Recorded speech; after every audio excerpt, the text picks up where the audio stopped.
Yeah, so today I'm just walking around in Deans Bush at Riccarton, sometimes known as Riccarton Bush. It's a small patch of remnant podocarp forest. At one stage, most of the Canterbury Plains were covered in podocarp forest, and when one of the original settler families, the Deans, settled here, they set this wee patch of land aside and gave it to the nation as like a reserve.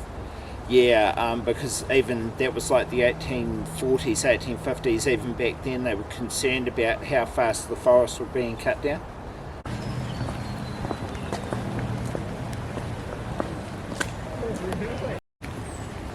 There's a information panel at the beginning of the forest that basically tells you why it's here, what it is. Yeah, it's worth stopping to have a wee read of it so you can interpret what's going on properly.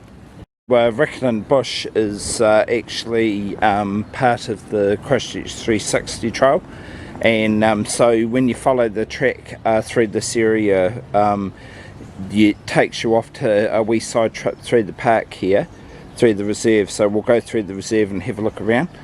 And so basically there's predator proof fence there. You just have to push the button to get in there, and then you just walk around a track inside.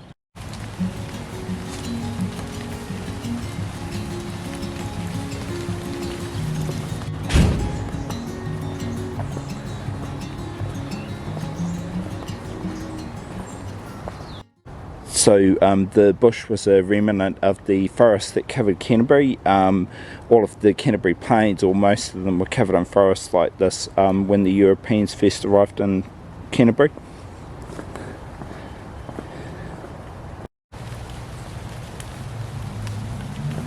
So you can go either way. You can keep going straight, or you can go off to this track on the right hand side.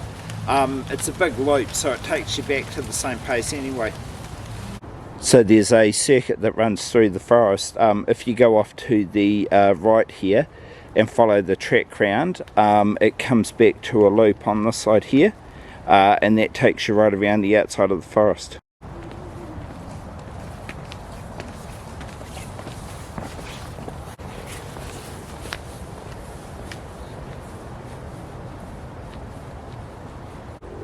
So there's a whole different variety of typical plant species in here. There's a Miro tree there, Kahikateas, lots of Kahikateas in here. There's some broadleaf, Totora trees, all kinds of different trees.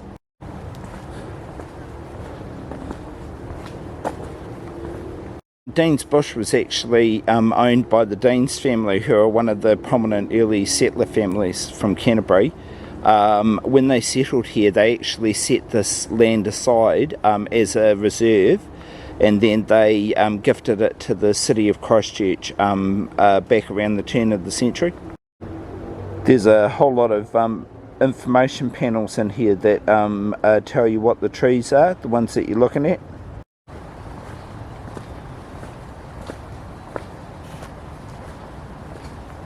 When I was a kid, the forest was much more open because they cleared all the undergrowth out of here, but they're letting it grow wild now. So at this juncture we just turn off to the right and head down a wee gravel track.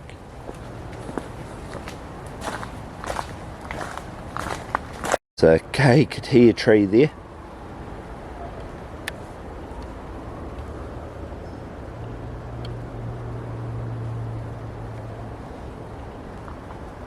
And there's a sign for a information panel about Kahikatea just there.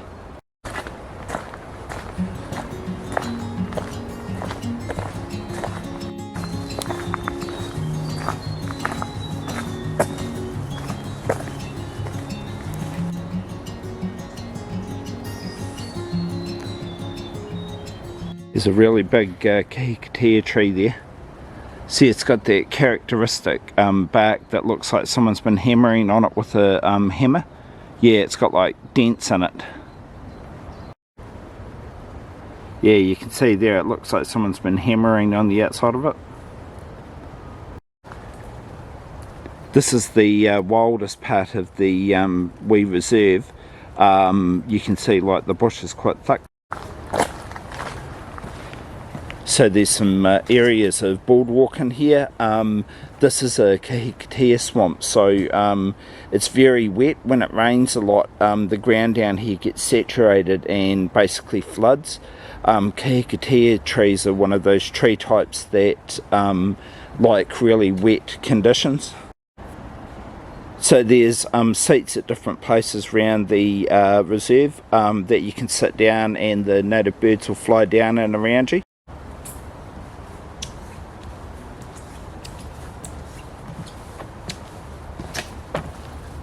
There's another large Kahikatea tree. Kahikatea is the predominant tree species in this reserve.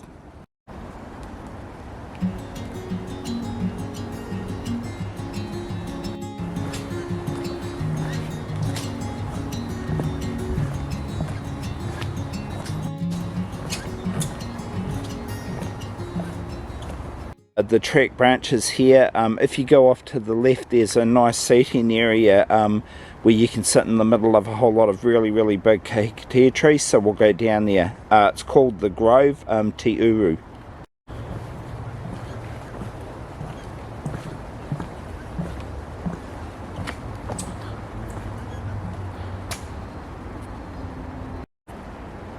I usually like to come and sit in here and just sit for like 10 minutes. The birds will start flying down around you, and you can see there's lots of seating here and some really big Kahikatea trees that you can sit under. There's just some information panels there telling you about the swamp that existed here, and also about Kahikatea trees in general. There's some really big Kahikatea trees in here, easily 30 to 40 metres tall. Kahikatea was known as white pine. It's a very soft wood, so it didn't have a whole lot of uses. You couldn't build with it. They mostly used it for making crates. Back in colonial times, they made crates out of it and then shipped cheese and butter to Europe in it. So I'm just heading out from the Grove and continuing around the track. Just continuing past the Grove, heading further around the reserve.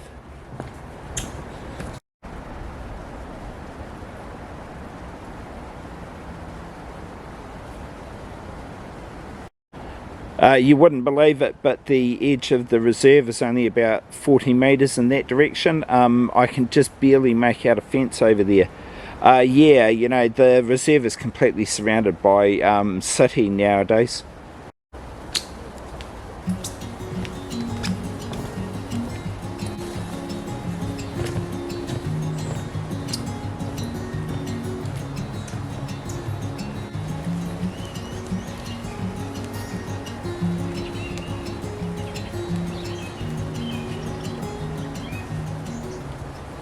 It's been raining for the last day. You can see how it's starting to build up a bit of water on the ground there.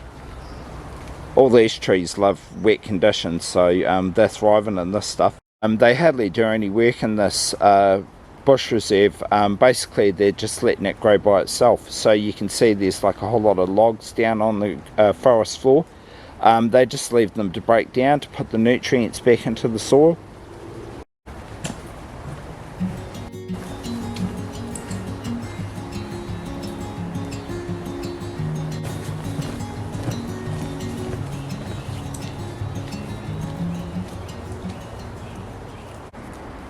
One of the tree species that grow in here are cabbage trees, and so there's a whole big grove of cabbage trees in this section of the trek. There's a good example of a cabbage tree.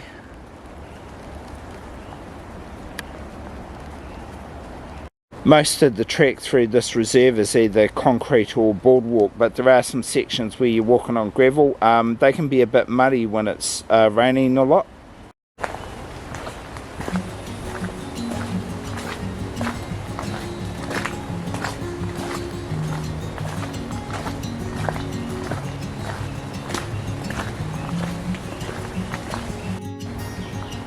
Some big Matai trees just over there. There's an information panel for a Matai tree or black pine. There's also a lot of mahui in here, whitey wood trees. They're very distinctive, the leaves that they drop. Look like this, very big wide leaves, and they turn into leaf skeletons over time. You see lots of this up in places like the Abel Tasman National Park and up in Kahurangi National Park. I've seen lots of it up there. It's not so common down here in this part of the South Island. So this part of the forest is a mixture of mahui and kowhai trees. If you're here at a certain time of the year, there's like lots of yellow flowers on the trees. There's a whole big grove of kowhai trees. The bellbirds really like them because they have like nectar on them. Totora tree there, that very distinctive reddish bark.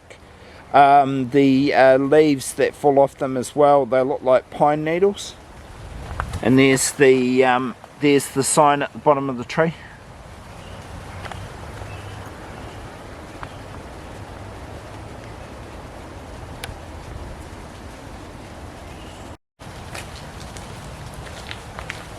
It's a bit wet in the forest, it's raining. That's a big totora tree over there. Not as big as they get really huge. I've seen totora trees that are like 3 meters around the trunk and 40 meters high.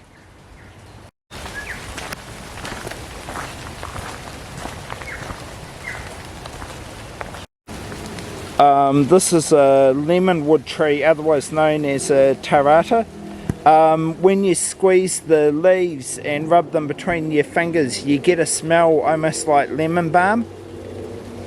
This is a whole grove of whitey wood here, mahui trees.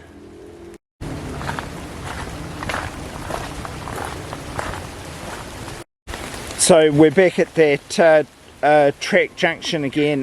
That's where the gravel track went off and around to where all those big Kahikatea trees were. Takes about 20 minutes to walk around. The Kahikatea track is the one that goes around the outside.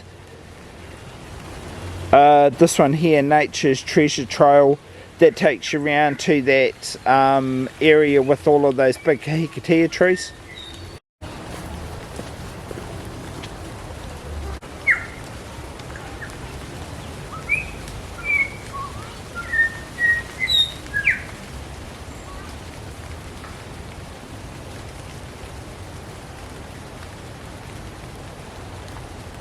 There was a bellbird.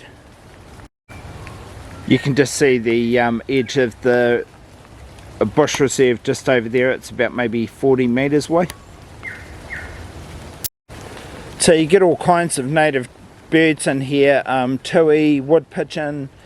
I've seen bellbirds in here. Fantails will fly around. Yeah. They really like all these native trees. It's one of the reasons why it's so good to have this kind of forest in the middle of town. Another Totora tree there, just growing up.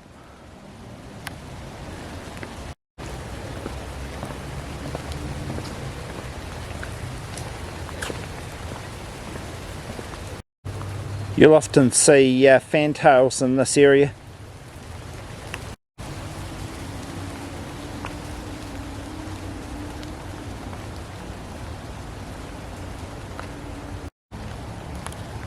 I've seen 3 fantails so far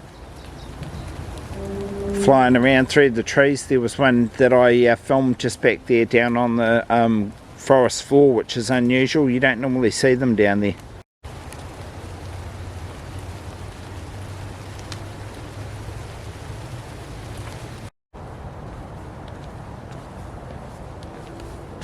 So that's the end of the loop, and from here we just head back out to the entrance to the reserve, and then back to the car park. So that's the track heading back out to the entrance once again.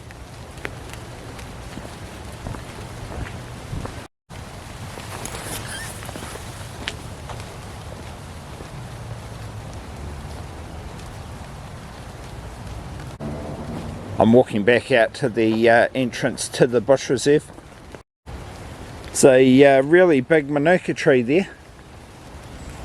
It'd easily be 20 metres tall. Yeah, probably about 30 to 40 centimetres round the trunk. Be old, it'll probably be about 150 to 200 years old. So there's the entrance exit. We'll just go through to the other side.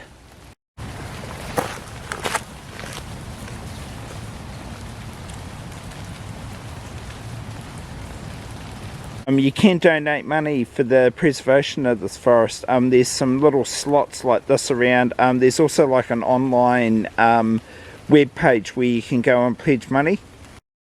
So there's a double gate system here to stop cats and predators getting into the forest. Riccarton House over there, that was the mansion the Deans family built after they'd been in Canterbury for about 10 years. Yeah, they don't live there anymore. They've actually, they live in North Canterbury. They've got a big farm up in North Canterbury. That's the historic Deans Cottage. That was the first European house built in Canterbury. Still existent. The Deans brothers lived there when they first immigrated to Canterbury back in the 1840s. Yeah, so on a Saturday they have stalls down here that sell food, hot food, cold food, organic produce. Normally goes from 9 o'clock in the morning through until about 12. They're packing up because it's raining. Too wet, everybody gets wet. If you're following the Christchurch 360 trail, that's the footpath you come in on from Ireland. Very, very nice, especially nice on a sunny weekend day walking around in here. Also nice in the rain. If you come down on a Saturday, they actually have a like a food stall fair here where they sell like organic produce, and they also have like a whole lot of food stalls. Yeah, so if you're going to come down, Saturday's a good day because then you can have something to eat, have a walk around the park here. This is an excellent park to bring kids to. Lots of fun for them to run around through the bush. It's really, really thick. Yeah, so come down and have a look.